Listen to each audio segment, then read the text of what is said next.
In this video, I'm going to be showing you Self-Operating Computer Framework, which is a new open source project that allows you to enable multimodal models to operate your computer.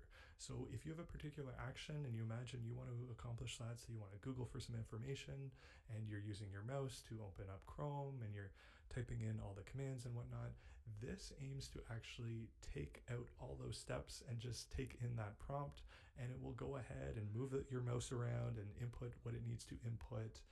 And it's a pretty interesting project. So this is also a brand new project. There are definitely going to be bugs, but this is very much on the cutting edge of things that are possible with GPT-4's Vision API. So I expect this project will get a lot better very quickly over time as there's more contributions to this. So the first thing you're going to need to get set up with the project is just go over to the GitHub repository. So you can find it in the description of the video here. And what we're going to do is we're just going to go ahead and pull down the repo. So whatever you do to pull down your repos, I'm just going to copy the GitHub command here and paste it within the terminal. So once that's all installed, so I had a completely empty directory here, and this folder I'm just going to CD into. So I'm going to do everything from scratch so you can see all the different steps. So once we've done that, we're just going to run through a handful of the steps here. So I'll just make this a little bigger so hopefully you can see it all right.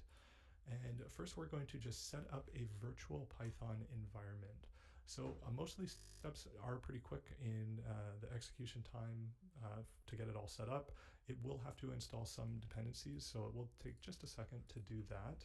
But one thing to note with all of this is you will need Python 3 installed. So if you're running into any errors when you go ahead and run this Python 3 command, if your terminal is yelling at you a little bit, just make sure that you do have Python 3 all installed on your machine. So once all of those are installed, the one thing that I will mention while this is all loading, you will need an API key from OpenAI. So if you don't have an API key and you haven't used their API yet, you'll likely be able to get some free credits where you can play around with this for a little bit. I think like $5 or so worth of free credits. But I'd imagine most people watching this video probably have played around with their API. So just grab an API key like you typically would. And then I'm just going to expand this here so we can see what's going on. And then we're just going to move that .example.env to a .env. So then, just like we would in other projects, we're just going to put in our API key in our .env and just make sure to save that out. So once you've done all of that, you can go ahead and run the operate command.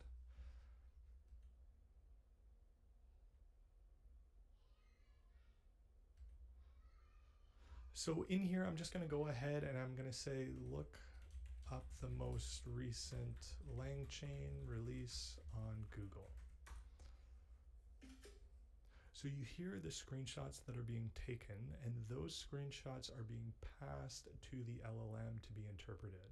So you can see here, once that response has come back, it is actually taking actions on my computer. So any mouse movements or inputs from the keyboard, none of those are me operating at this point. I'm hands off, hands in the air, just talking into the microphone.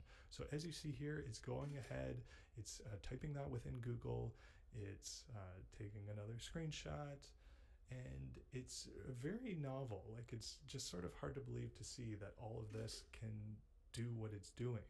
Now, because it's very new, there's definitely going to be some bugs, and in toying around with this, the hit rate is definitely not super high, but some of those novel examples you can sort of see, like we're on the ground floor of this type of thing, and it's likely only going to get better from here. So I just wanted to show you this project. Toy with it, see what you have success with or things that you don't have success with. Please leave them in the comments for all of us watching, and hopefully you enjoyed this video. That's it for this one. I'll just sort of leave this running in the background here, but that's it for this one. If you found this video useful, please like, comment, share, and subscribe, and otherwise, until the next one. Cleaner, fresher, and brighter clothes every time. Now scan